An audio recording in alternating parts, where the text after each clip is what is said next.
Jewish life is a story. Greatest story ever told. On Saturday night at the Milava Malka, it is traditional to tell a story about somebody holy, somebody great. So let's talk about somebody we just read about in the Torah. Sarah is 90 years old, 89 actually, and these three angels show up. And here's what happened. One of the angels said to Avraham, "Where is your wife?" And Avraham said, "In the tent." And the tent was behind the angel. That's written. And the angel said, "As sure as you are alive today at this time next year, Sarah will have a child." And Sarah laughed. And she said, "At my age?" The angel of God said to Avraham, "Why did Sarah laugh? Is anything impossible for God? At the time necessary, I will return to you, and Sarah will have a son." Avraham asked Sarah, "Why did you laugh?" But she denied it. She said, "I didn't laugh." He said, "Yes, you did." And that's where the text ends. Like a typical argument between husband and wife. "I didn't." "Yes, you did." "Okay, fine." Strange ending. But what's stranger is, knowing Sarah, how is it possible she laughed? She scoffed at a blessing from an angel? Not possible. Not her. So we need more insight. What happened here? So let's revisit the story.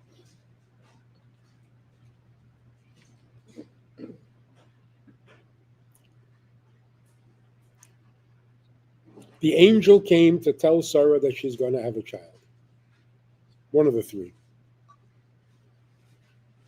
Why is it relevant to know that Sarah was in the tent and the tent was behind the angel? The simple meaning is he didn't see her because it was behind him. So Sarah was a very sensitive, insightful person. Her prophecy was greater than Avraham's. The reason is, Avraham's prophecy came in the form of vision. What is the name of the parsha, this week's parsha? Which means he appeared. Oh, yeah. Here I am. Right? Which means visible. In the story of the destruction of Sodom, how were the people punished by the angels? They went blind. They couldn't see. What happens when Yishmael and his mother are wandering in the desert after being expelled from Avram's home? She was despairing because there was no water. But God opened her eyes and she saw the well.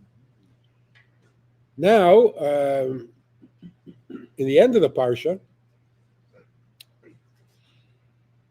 God says, "Sacrifice your son on a mountain that I will show you." 3 days later, Avraham looked up and saw the mountain. The angel comes and says, "Don't kill your son." Avraham looks up and sees the ram. And he names the mountain God saw, or God was seen.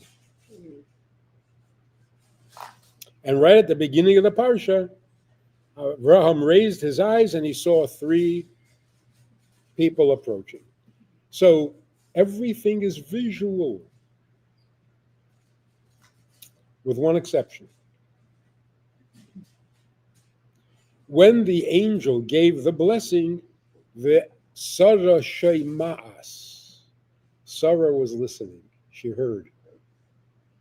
And then God says to Abraham, whatever Sarah says, listen. So Abraham's prophecy came in the form of vision. He was a visionary. Sarah's prophecy, which was greater than Abraham's, came in the form of hearing. We usually think of seeing as being greater than hearing, because seeing is believing. But there's a power to hearing that seeing doesn't have. So here's what happened. The angel gives them a blessing that Sarah is going to have a child. Sarah is listening, and she doesn't like what she heard. She laughed, not because she doubted. She laughed because she understood that this blessing will be short-lived. Yes, she's going to have a child, but he's not going to live long.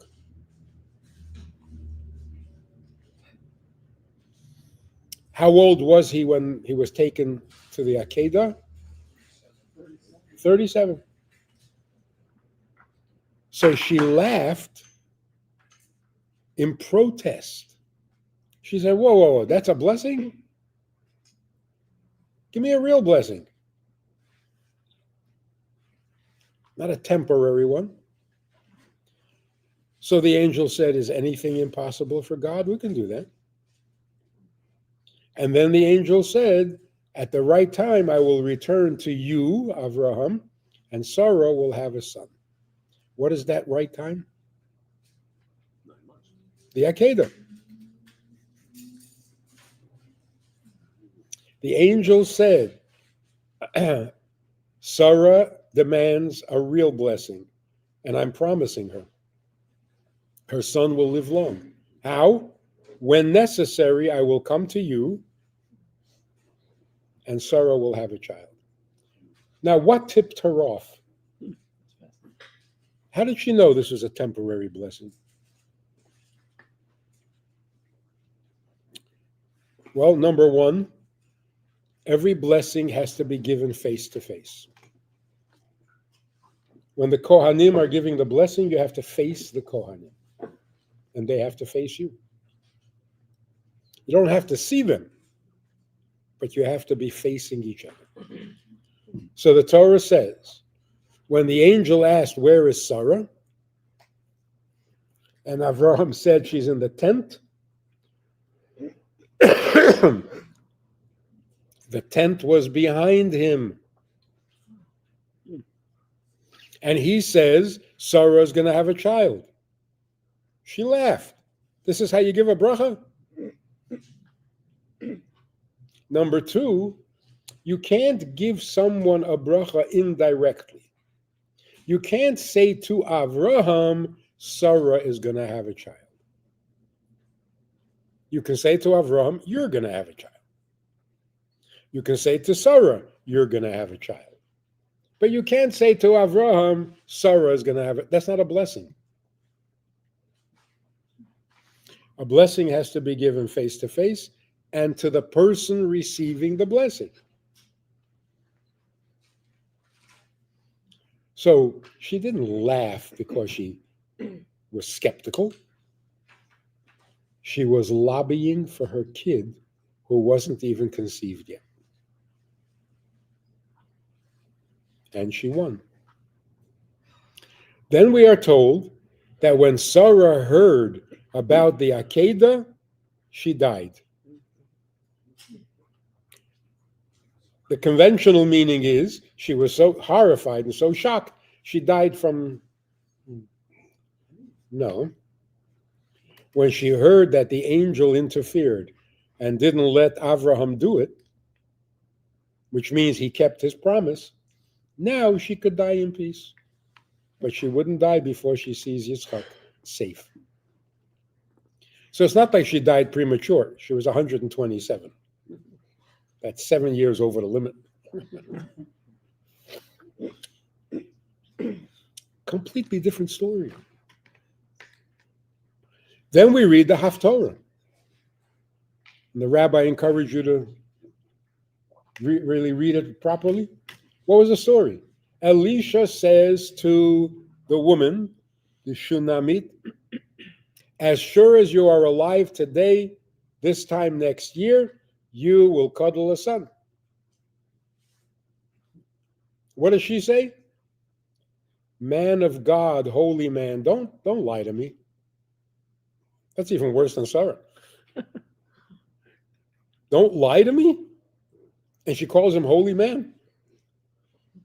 What's going on here? Same thing. She wasn't saying it's not going to happen. She was saying a child that comes and doesn't last long is not a real blessing. It's a disillusionment. So give me a real blessing. So Elisha promised that the child will live long.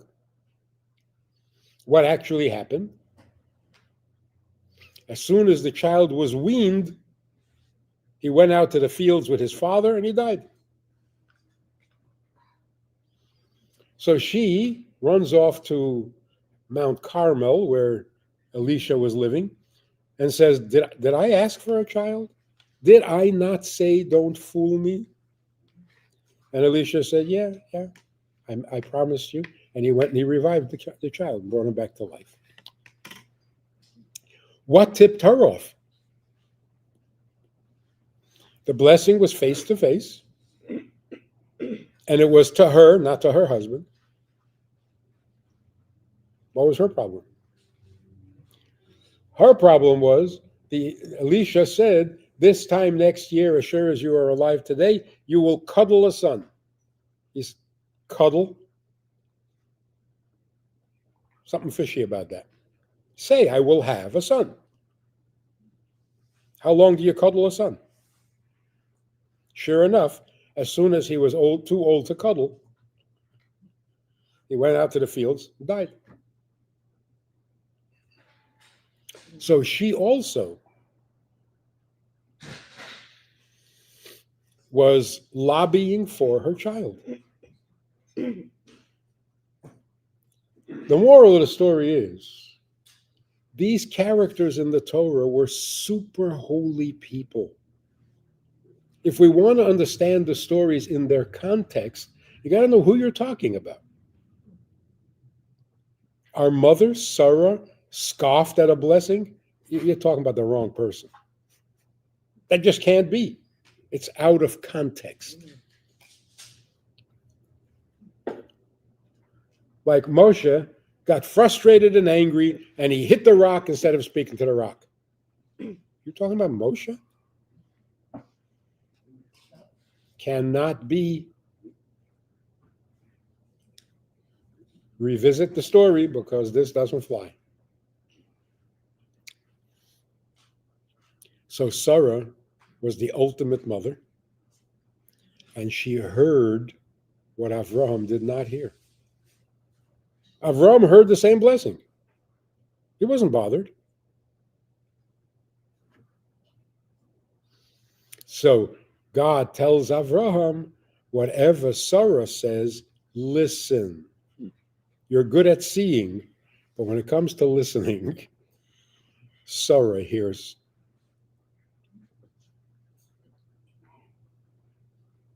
So it's a much more beautiful story now than.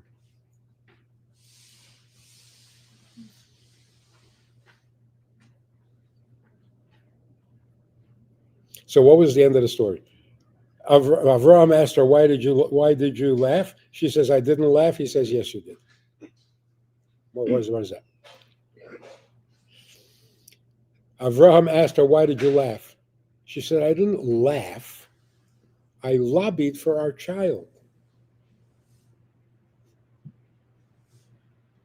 So when she said, I didn't laugh, Avram said, no, no, no, no, no, that's good, that's good. You did.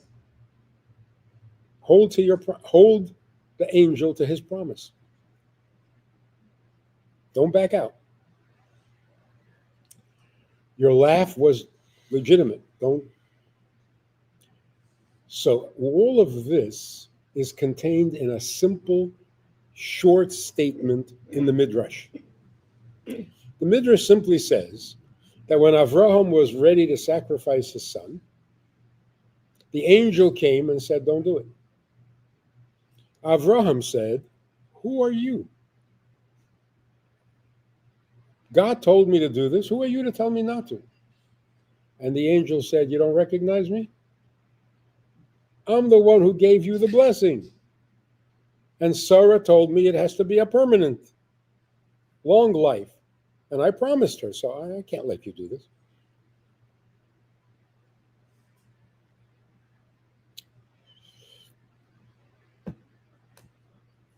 There's always more to the story. There is no simple story in the Torah. Because if it was that simple, God wouldn't have to tell you. You could figure it out yourself. Okay, that's the story. Now let's get to the troubles. Raising children is absolutely impossible.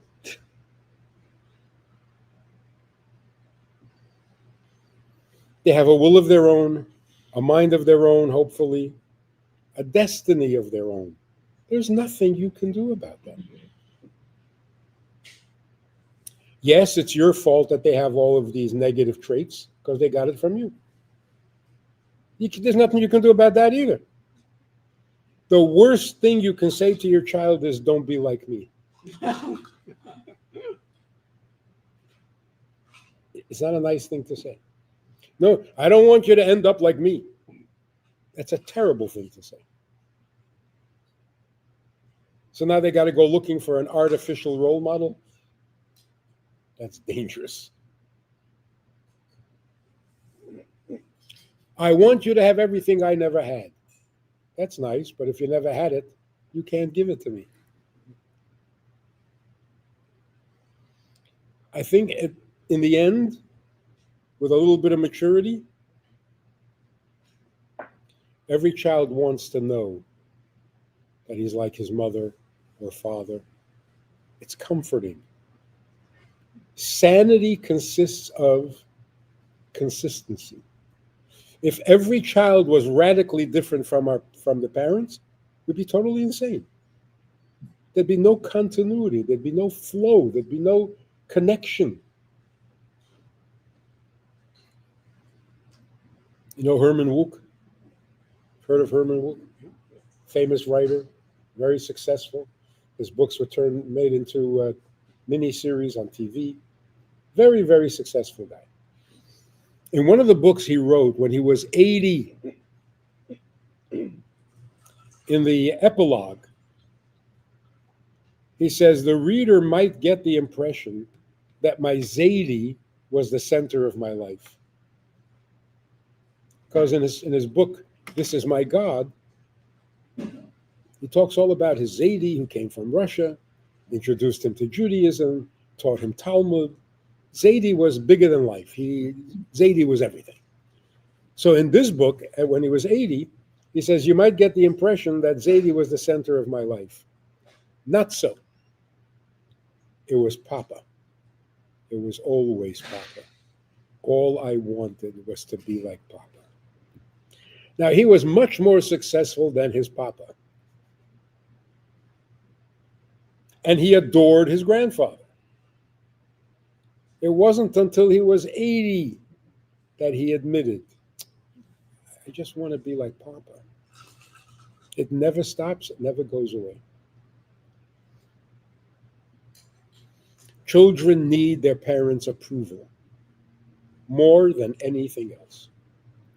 More than love, more than attention, more than hugs. Children need their parents' approval. A child grows up without parents' approval, he grows up with a hole in his heart. and it never gets filled. And they spend their entire life trying to get their parents' approval, even after the parents have passed away. We shouldn't make it hard for our children to get our approval. I understood this. I read about it, I heard about it, I learned about it, and I decided I'm going to give my children every possible advantage. So I made it very easy for them to be better than me. Why make it hard? You got to give your children approval. Even if you have to fake it. But fake it well, because children are very smart. All right, so the first thing is raising children is humanly impossible. The only way it can succeed is if there is the third partner in the birth of the child, which is God. With a little help from above, you can raise healthy children. But what happens if you don't approve of them? You'll pay for it. It's not just they that will suffer, you'll suffer also. You got to approve of your children. No matter what? Is that unconditional? Yeah. That does not mean that you can never criticize your children. But we'll talk about that in a minute.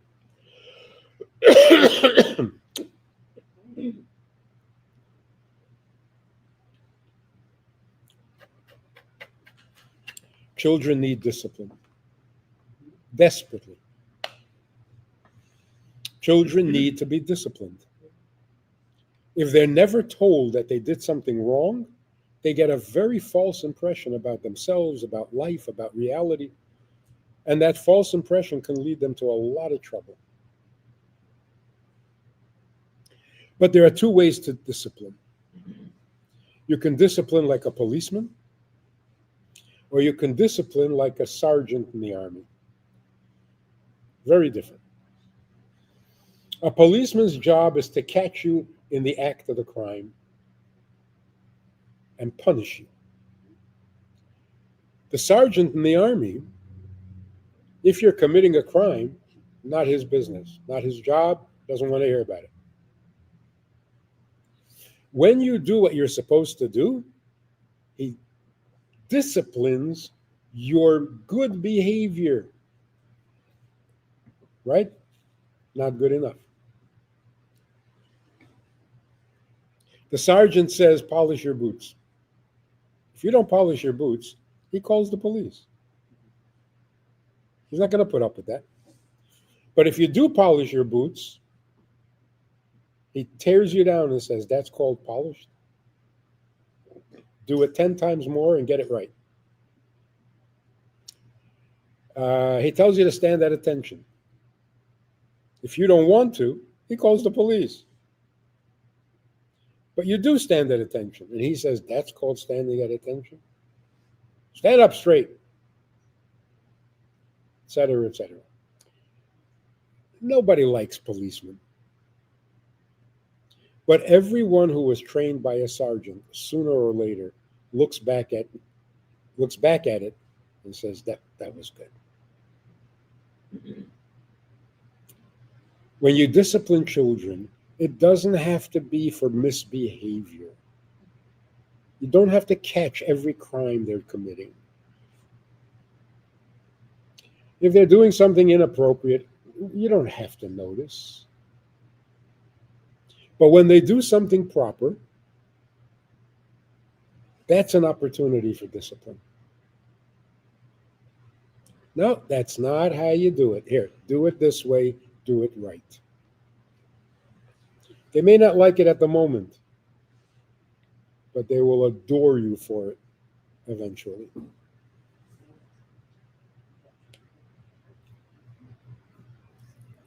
There's a story about the previous Rebbe when he was a child. His father called him in one afternoon, and he said to him, this morning when your friend came over, I saw that you shared the candy with him. Now, I don't know what kind of candy they had in Russia back then. It was probably sugar cane or something. watermelon, maybe. He says, I saw that you shared the candy with him, but you didn't do it with your whole heart. And he gave him a long talk about the difference between real generosity and sharing because you're supposed to. In his diary, the Rebbe writes, I am so grateful for this wonderful education that my father gave me. So what do we see from this? Two things. Number one, when did his father say this to him? Not while his friend was there, later in the afternoon. Secondly, he didn't say you were bad and wrong. He said you did good, not good enough. When we discipline children, there are two rules. Number one, not in the moment when you're angry. Wait till the next day. Wait 2 days. Imagine you call your child over or during the dinner sitting at the table and you say to your child, you know, the other day, like 2 days ago when you did that, wasn't good. The kid is going to be, you've been thinking about this for 2 days? You remember what I did 2 days ago? It's such a compliment. Then you criticize. They love it. But if you catch them in the act and say, wrong, bad, they don't hear what you're saying. They're tuned out. They're defensive. So no matter how brilliant your new message is, they're not hearing it. So the mother who says, how many times do I have to tell you? Just once if you told me while I was listening. But you keep telling me things when I'm not listening.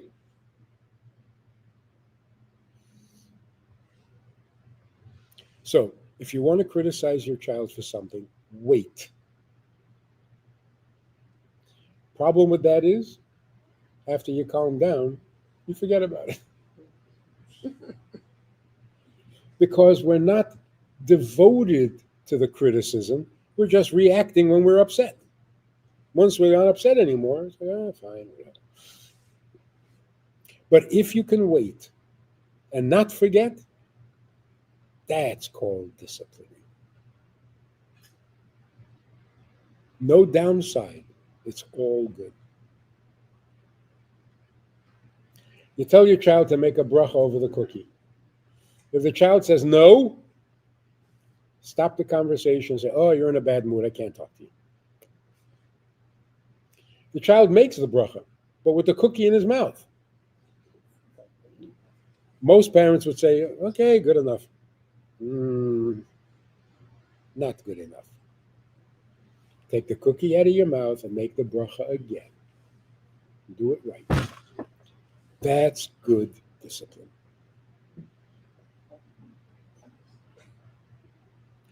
My children, when their mother would call them,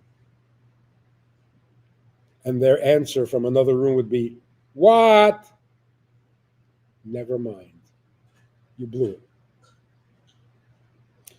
Just a minute. No, never mind. You blew it. If you're going to respond to your mother, you respond properly. Well, you're too busy? What are you doing? What? Your mother called you. Go and hear what she has to say. No compromises. No punishment either. But if you say what, or you say wait a minute, or whatever, never mind. You didn't respond properly, so skip it. Try again next time. It's very effective. That's in terms of discipline. What is the consequence? The most powerful consequence in a child's life is parental disappointment. To disappoint your parent should be the worst possible consequence. So much so that one of these great child educators who wrote many books on the subject and so on says, don't ever tell your child you're disappointed. That's way too painful. No, he's not right. That's way too effective.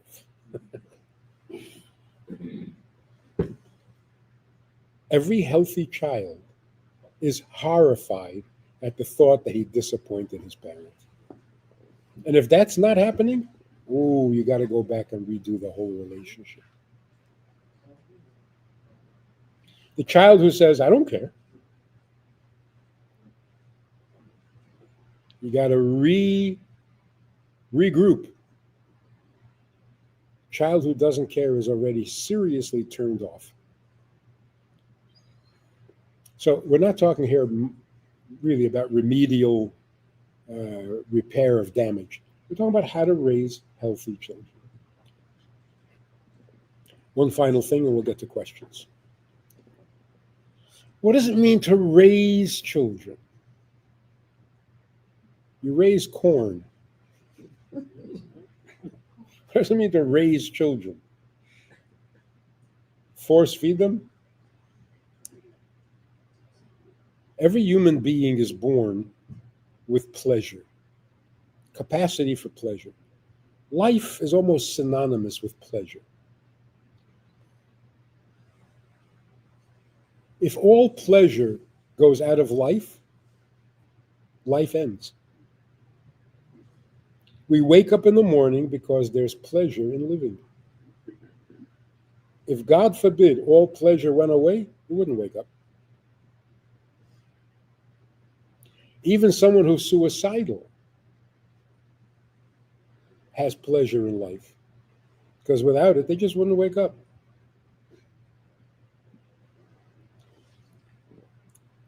Looking back, sometimes things that I've said are pretty shocking.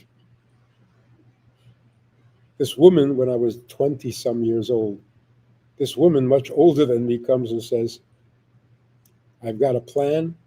Today, I'm going to end my life. I said, why? She says, because it's all meaningless. It's all meaningless. Nothing is meaningful. I said, really? Nothing? Nothing is meaningful? She says, no, nothing is meaningful. So being a yeshiva bacher, I said to her, if it's all meaningless, why do you have to kill yourself? Sit, you'll grow old, you'll die eventually. It's all meaningless. What's the hurry?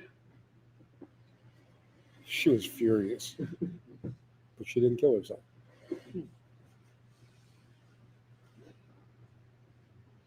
If it was really all meaningless, you just wouldn't live. You wouldn't have to kill yourself. You would just fade to black. So pleasure is essentially life. Life is pleasure, pleasure is life. However, we're all born with a very primitive sense of pleasure. What is a child's pleasure? Touch and taste. The lowest form of pleasure, the most animal form of pleasure. Raising a child means introduce a better pleasure. Raising the child means raise the quality or the nature of their pleasure. We do this all the time, unconsciously, subconsciously. We sing to babies. We sing. Everybody in the world sings to their babies. You think because they want to put them to sleep? No. It's much more than that. You want to introduce a pleasure that is much more noble, much more spiritual, much more valuable. And the first pleasure you can introduce to a child is music. Children love it. And it's not taste. And it's not touch. You've elevated, you've raised your child. The next step is good qualities. I just heard somebody online talking about this, non-Jewish, about how important it is to read to children stories about great people, like Jack and the Beanstalk.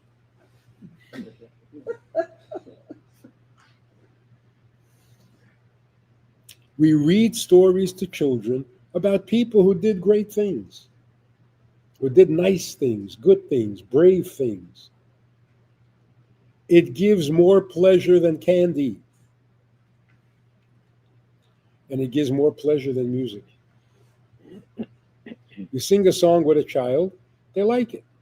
You tell them a story, they want to hear it again. Read it again. Say it again. 10 times, 20 times. A step after that is to give the child the pleasure of understanding, of intelligence. You ask a young child a riddle and they know the answer.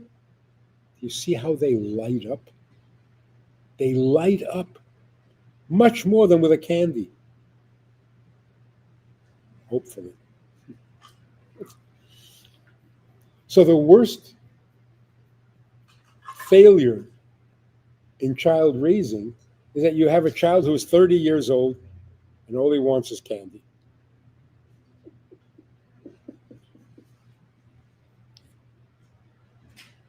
Hasn't moved. And that's true. They have childish, infantile cravings. So raising children means raise the things that they get pleasure from. The ultimate, the pleasure of serving, the pleasure of selflessness. It is the greatest pleasure of all. To serve God is the greatest pleasure of all. Just physically, it has nothing to do with religion. When a person knows that he is of service, it is such a mature, deep, profound pleasure that it outweighs all the other pleasures. And people will give up all the other pleasures to be of service.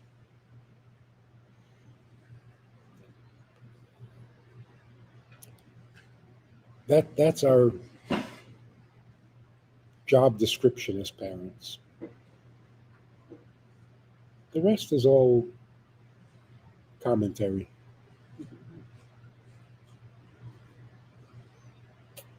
So give your children approval. Discipline good behavior, not bad behavior. Don't discipline as a reaction. Wait the next day, 2 days, a week. The longer you wait, the more powerful it becomes. This has bothered you for a whole week? This is serious. And introduce better and better pleasures until the child is thrilled to be of service. Now look what happens when you skip steps. You have these kids who go off to school and they become very smart. And they're monsters. Because you skipped the good character part. So you can't skip. You got to build. Otherwise, we produce impossible, frustrated, and frustrating children. One final thought is, if you've taught your children to the best of your ability, and you gave them good advice, and you gave them good values, and you modeled good life, now you have to have absolute confidence that the seeds you planted will blossom. Not today, not tomorrow, they will blossom. At the worst, they will write many great books, and when they turn 80, they will admit, I just want to be like Papa. Isn't that amazing?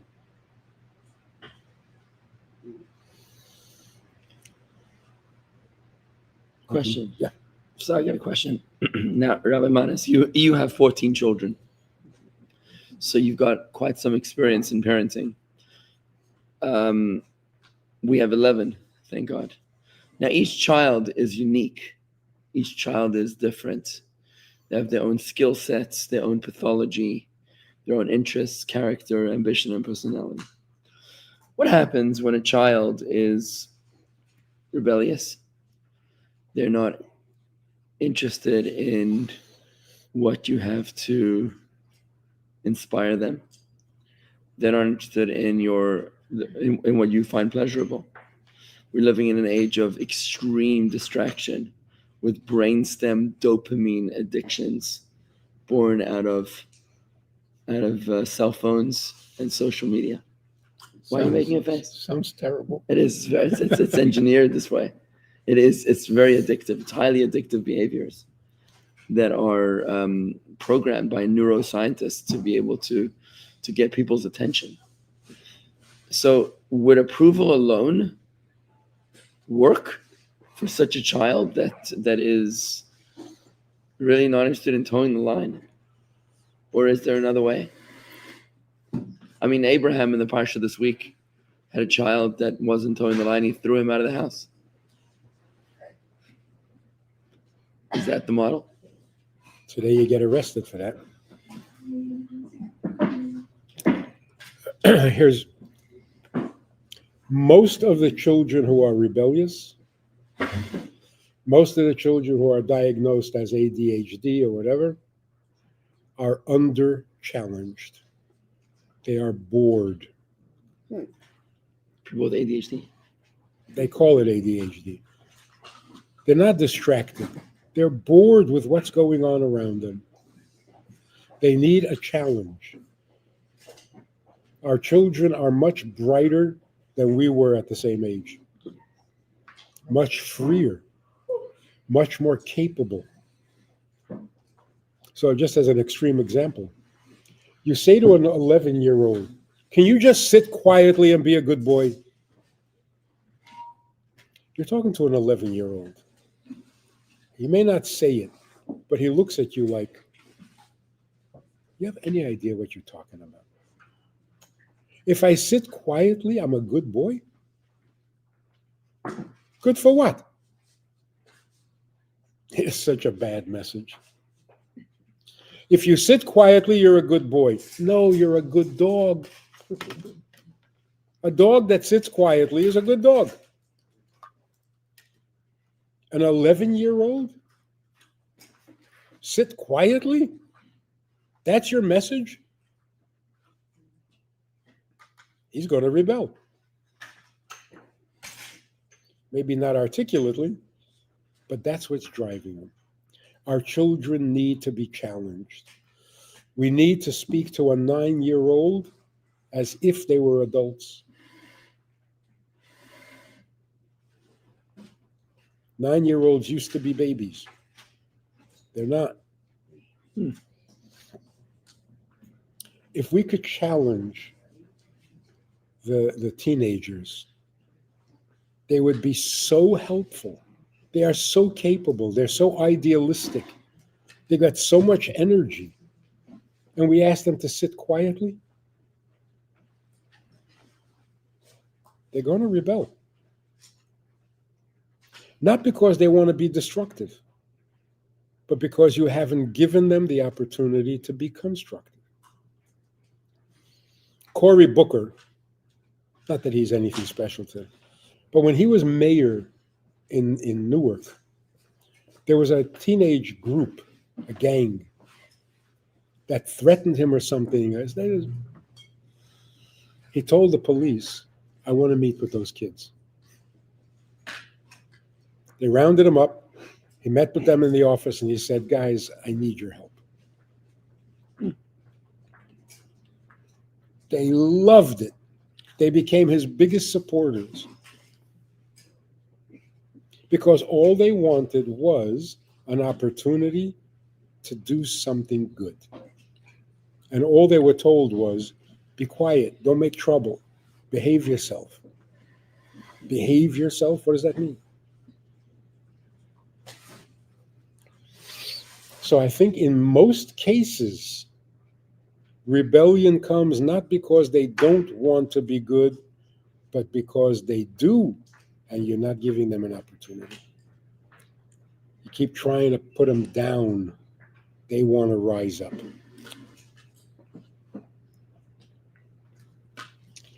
The Rebbe once said to us in the early years of Israel's development, the Rebbe said to one of the leading figures in the movement, do what I do. I built an army out of young people. It used to be that the elders led the community. You want something done, you talk to adults. The Rebbe said, no. Talk to the young. So Dennis Prager has this idea. You know, he's back on. Yes. He's speaking again? He's speaking again, but he's flat on his back. Oh, but he's actually Yeah, speaking. yeah. Wow. Did you recover? And Did you recover? No. He said she recovered. he is paralyzed from his neck down. Wow. But he doesn't need anything below his neck. He's just a mind that talks. From the mouth. And he's thrilled to be alive. He said, I don't know what people have stop feeling so bad for me. I'm fully alive. Nothing, really amazing. Anyway, so he would say very often, I travel a lot. Wherever I go to Chabad houses. And there's something very mysterious about that. He says, wherever I go and I meet the Chabad rabbis, they're all happy. This can't be natural. What do they do with the sad ones? Said they ship them off, they kill them off. What do they do with them? How can they all be happy? And the second thing is, they're all young. No matter what age they are, they're young.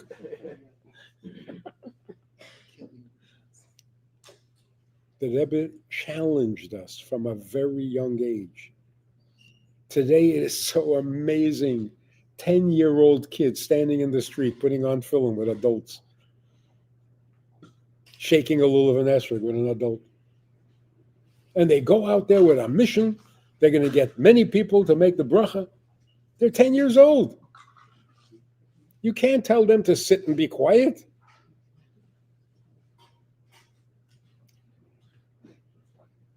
And it's never too late. At any age, if you challenge a child and give them a mission or a responsibility, save their life. Kids want to be useful. They want to be needed because that is the most basic feature of life. They don't want to be needy. They whine and kvetch, give me this, give me that. That's not who they are. They want to be needed. And once they're needed, they don't need anything else. It's the best kept secret, but it's absolutely true.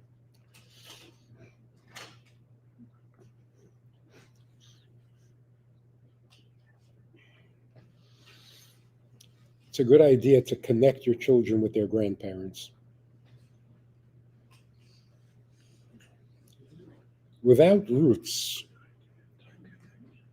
you don't have a source of life. Children are disconnected from their roots. Kirk Douglas, remember him? His name was Isser Shmilovitz or something. What was his name? Sounds very Jewish. Very Yeah, Jewish. it was a very Jewish. He went to Cheder back in Europe. And he got turned off by the story of the Akedah.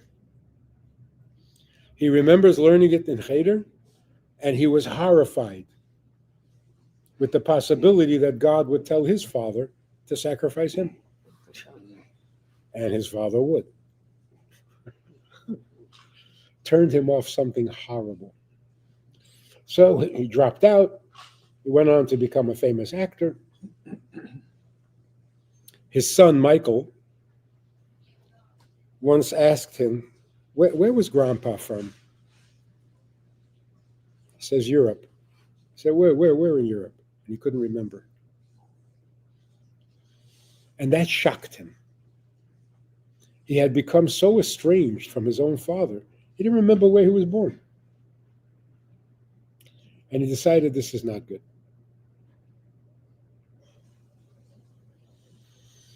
At that time, he had already retired from acting, but he was still doing commercials. And some company hired him to do a commercial in Israel. It was his first trip to Israel. And he was so complimented when he got to the hotel that they had put his initials on the towels. King David. Until he found out that this was the King David Hotel. They offered him a free tour of the tunnels beneath the hotel. This was many years ago, so it was really the beginnings of.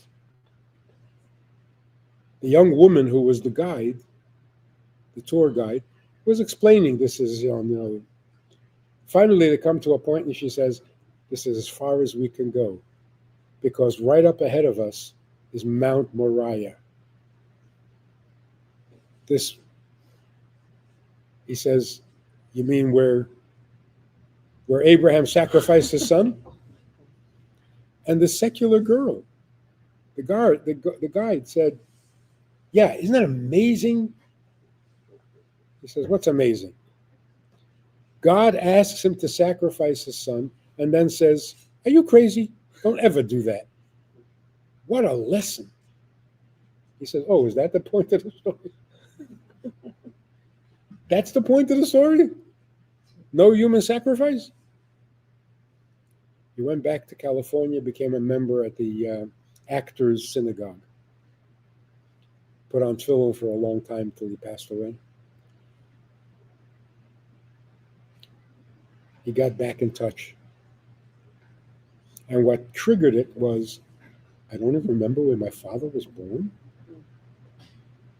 I can't tell my child who his grandfather is. Now, his child isn't Jewish. But still, so alienated, so disconnected, it doesn't feel right. So, connect your children to their grandparents. Tell them about their grandparents. Because in some way, the grandparents were Jewish heroes, every one of them. Talk it up. Tell them how great their ancestors were. Even if you have to make it up. If you have something wise to say, attribute it to the My grandfather once said to me,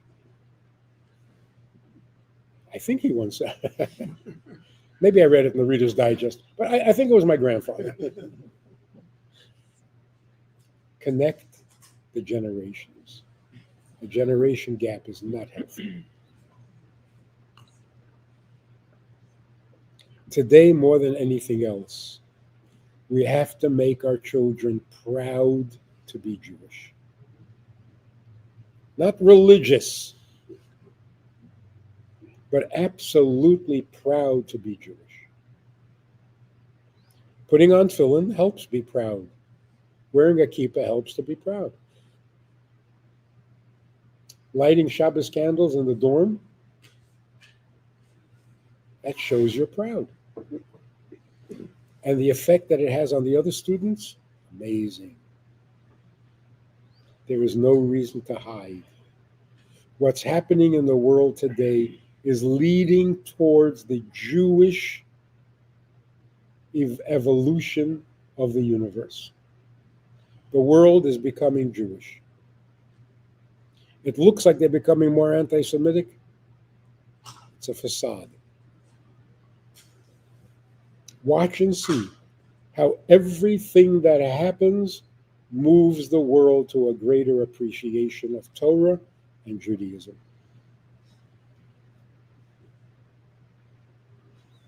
Without getting into all the details, the Muslim world is going to realize that what they believe and what they've been doing is all wrong. They were misled. The Torah is the truth. It always was the truth. It will always be the truth. And once they realize that, they will dismantle the mosque so that we can build a third temple. That's where we're going. It's just a little strange how we're getting there. So God works in mysterious ways, but there is no mystery about where we're going. Never doubt that. So this example, I think, was a very perfect example. The whole world is a ship, and it is steaming towards Jerusalem. The whole world is moving towards Jerusalem. Now, on deck, there's a guy who's actually walking on the deck westward instead of eastward. Mm. Are you worried? Poor guy's a little disoriented. The ship is moving towards Jerusalem. This guy's walking in the wrong direction. Let him walk. The ship is fine. If everyone on the ship was walking on the ship towards the west, so what? We're all going east. The ship will stay its course. It's very kind and very thoughtful. If you see a guy walking in the wrong direction, you stop him and say, hey, turn around and enjoy the trip. But even if you don't, we're going to Jerusalem. So is God mysterious? Not his plan, just the way he works the plan. So it's like a spiral staircase. I want to go there. You're telling me to go there? Well, that's how it works. You look like you're going away, but you're really.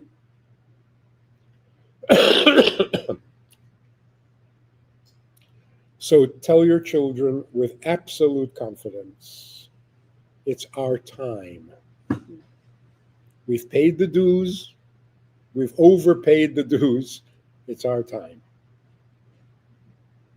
If we open our eyes and we get our head on straight, we will see the world is moving towards Torah. And that is the best news we could possibly have. The anti-Semites are screaming.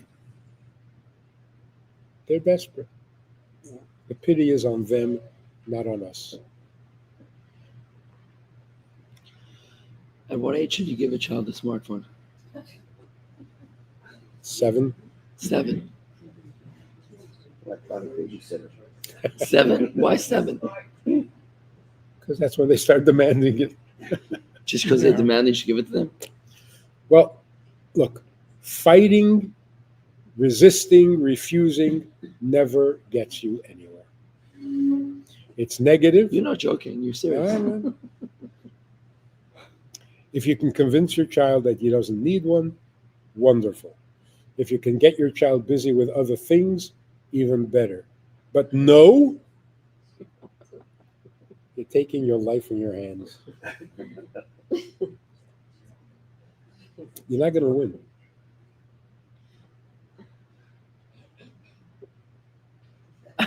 I'm speechless. Let me help change the direction of that a little bit. Some questions.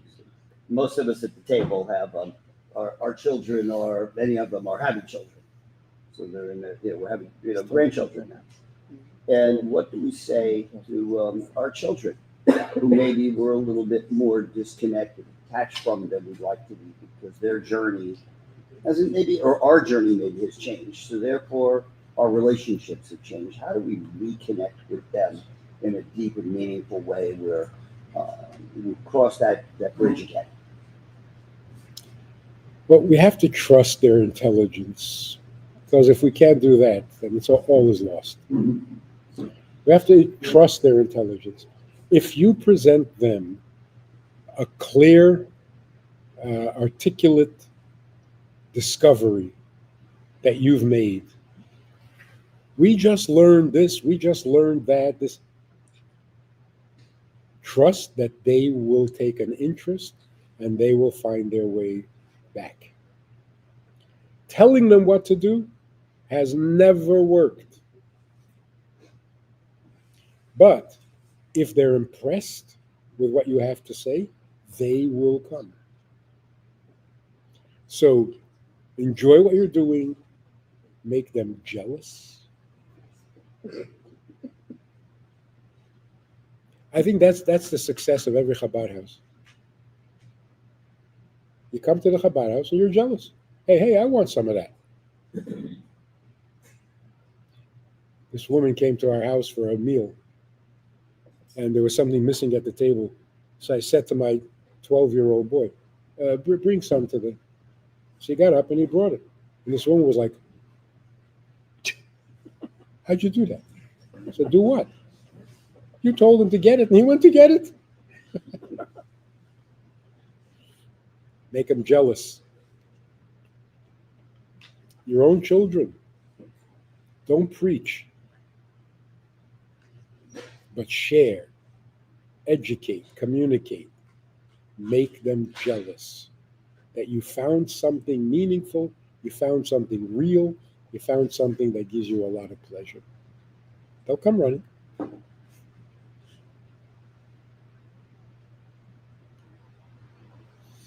I was driving my granddaughter a couple of years ago. She was 7.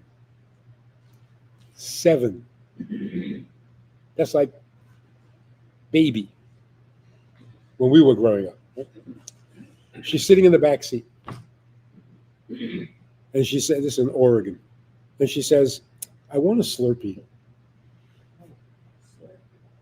I said, done. I'm going to pull over the 7-Eleven, and we're going to get you a Slurpee. She says, Mommy doesn't let. I said, I am Mommy's father. And I am your grandfather, and my job is to spoil you. So we're going to go, and we're going to get a Slurpee. And she says from the back seat of the car, just because you want something doesn't mean you have to have it.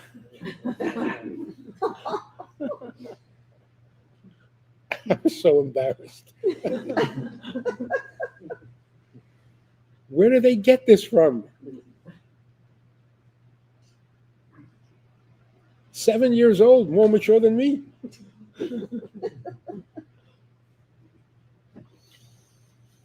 We underestimate our kids so badly. I have a grandson who lives in New York. When he was about 8 or 9, he asked me a question. And I answered. And he waited a moment and he said, do you have another answer that makes more sense? What do you do with these kids? I would never talk like that to my mother, to my father, to my grandfather. Where do they get this from, this confidence and this? It's intimidating. Can you go back to being stupid? But it's wonderful. They're going to be fine. I hope we keep up with them. Because if everything is moving towards Judaism, it's certainly our kids. You need to be confident that you invested, you planted the seeds, and you will see the results.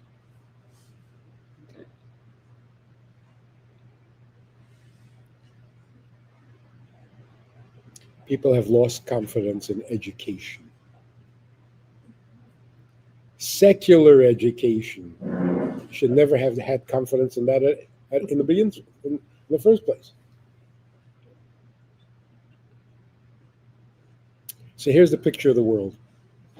Everything in the world in the last 4 years has collapsed. Everything. Everything we once trusted, believed in, hoped for, in these last years, they all disappeared. The most devastating is religion and education. How are people going to grow up to be civilized human beings? Education, religion. What else? What else is there?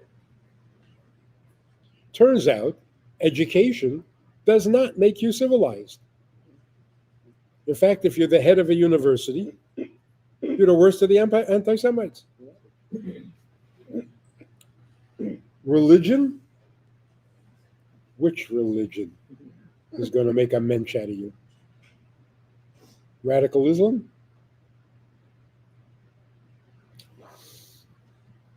We're devastated.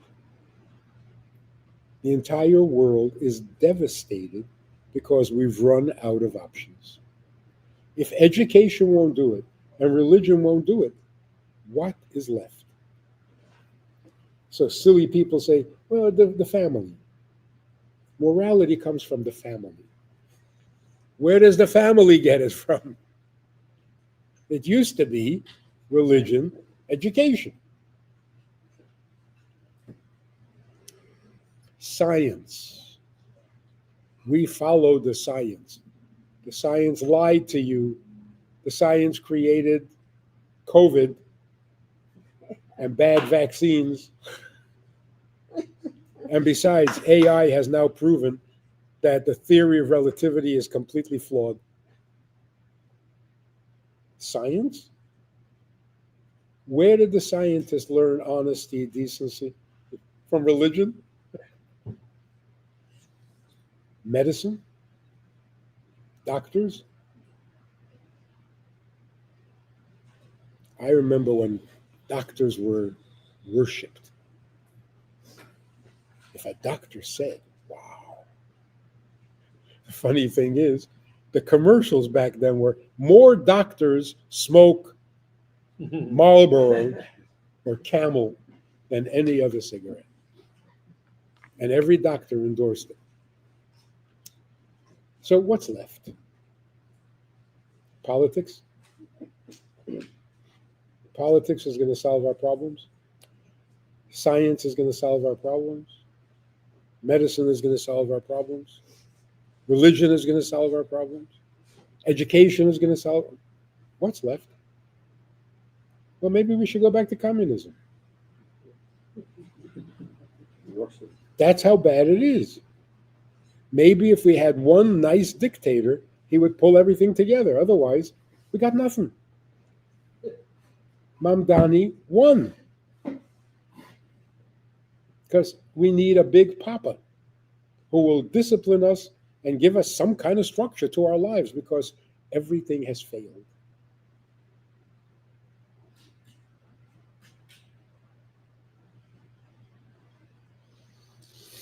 Everything except Judaism. Because it's not a religion. It's not a religion.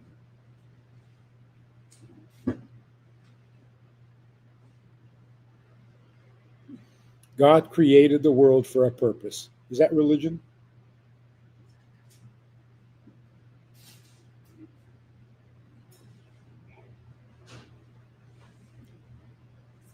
That's why the world is turning to Judaism. The Talmud has become the most popular book in Korea. You know about this? No.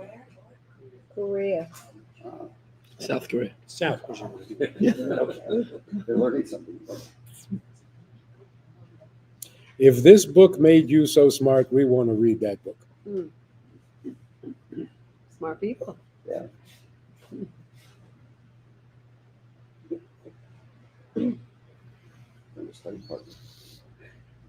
know this joke about a guy who came to a Jew and said, "How come you're all so smart? I also want to be that smart." He says, "We eat sardines. Makes us very smart. But the sardines that we eat cost $10, $20, whatever, exorbitant. So the guy buys for $20 a can of sardines. Didn't work. Well, one doesn't work. 2, 3. After the 5th can, the guy says, this isn't working. He says, yes, it is. You realize it's not working? Uh-huh. You're catching on.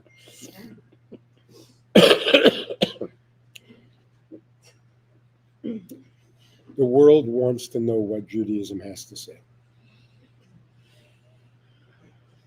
I have 8 million viewers. They're not all Jewish. Most of them are not Jewish. They just want to know what their mission in life is.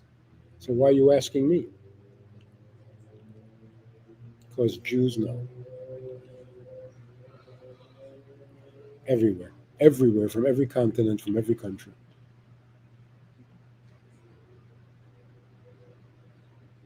If you really want to know what, you ask a Jew. So we better get ready for the onslaught of questions. People are going to knock on your door. So what are we supposed to be doing to serve God? If you say you don't know, they won't believe you. Of course you know, you're Jewish. We need to know. We need to have the answers ready because the demand is coming. So what about all our children who drifted away? You can run, but you can't hide. There is no place to go. You're on the ship that is moving towards Jerusalem.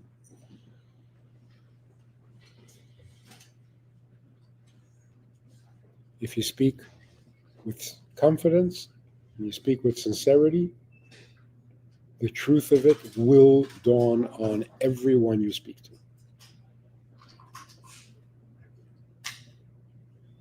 There is no reason for pessimism.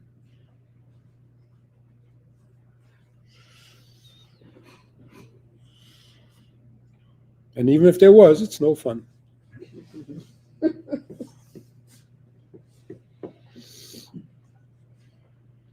So thank you very, very much for a wonderful Shabbos. Thank you. The fact that we're sitting here, if you think about it, the fact that we're sitting here tonight is nothing short of a miracle. And after the Holocaust, they said God is dead. Made a lot of sense. Who's going to worship God after a Holocaust? Really, who? We. We who are most hurt and we who are most angry, what are we going to do? We'll serve God. We're amazing. We are amazing. The biggest miracle in history is the Jewish people. Much bigger miracle than splitting a sea. That's child stuff. Being Jewish, despite everything, this is absolutely otherworldly. It is superhuman.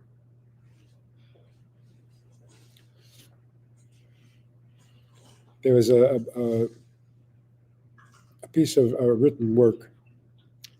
It's called The Last Will and Testament of Yossel Rockover. Anybody familiar? It's part of the Holocaust literature. Yossel Rockover was the last survivor of the Warsaw Uprising. And before he dies, he's writing a note to God. First, he describes what's going on. The shooting has died down. We're out of ammunition. All my friends are dead. We've lost. I'm shot, I'm bleeding, and I don't know how long I've got. And it describes the whole tragedy, the whole disaster. His conclusion is this: Master of the universe, you did your almighty best to shake me from my belief in you. And with my dying breath, I want you to know you failed. Shema Yisrael, Hashem Elokeinu, Hashem Echad. Signed, Yussel Rockover. When God chose us, he knew what he was doing. There was no choice. Because there's no one second in line. We are an amazing, amazing phenomenon. How many times did God die on us? Not just the Holocaust. After the destruction of the first temple, can you imagine the devastation?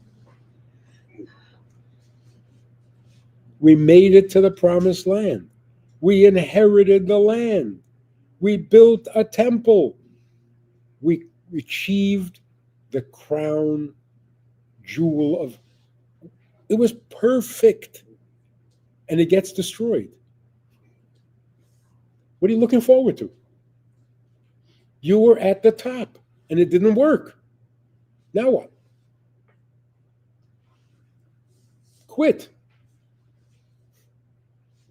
Don't quit. God can't get rid of us. So there's a second temple.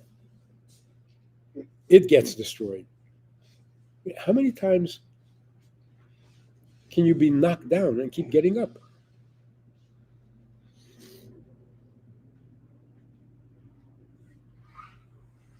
Each time we think it's over. We're never going to fix this world. We can't have tikkun olam. This world is too far gone. It is evil beyond description. It is corrupt beyond hope. And that lasts for about a generation, and then we say, you know what? Let's fix the world. The Rebbe was such an amazing inspiration. After a Holocaust, talking to the survivors of a Holocaust, he says, let's change the world. You're a victim. Sit quietly. Victim? The world needs changing more than ever before. Let's change the world. And I remember hearing it as a teenager, and I looked around the room. It was a small crowd.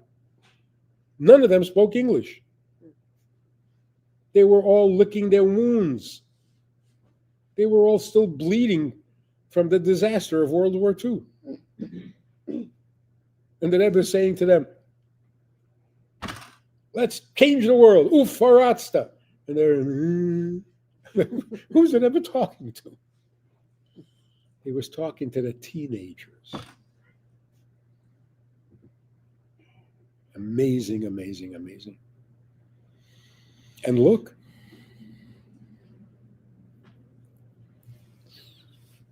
Chabad was a cult, a sect, some fringe group that no one took seriously. 50 years later, most Jews identify with Chabad.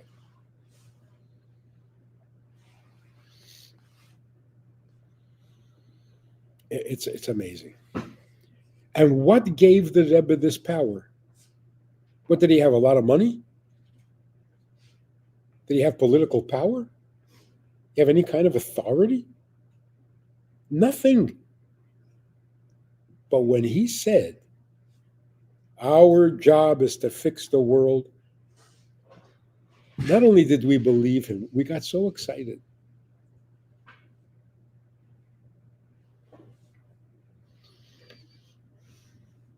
Change the world. Continuing to change the world. Every day I go online, a new couple are going out on shlichus. They never saw the Rebbe. They never saw him. They were born after he passed away. And they're giving up everything to move out to a community where they can be of service. And they're thrilled, and all their friends come and they dance and send them off with it.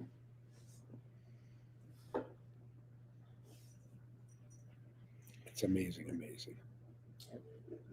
So if you're worried about your children, don't worry. There's no escape. A Jew will always be a Jew.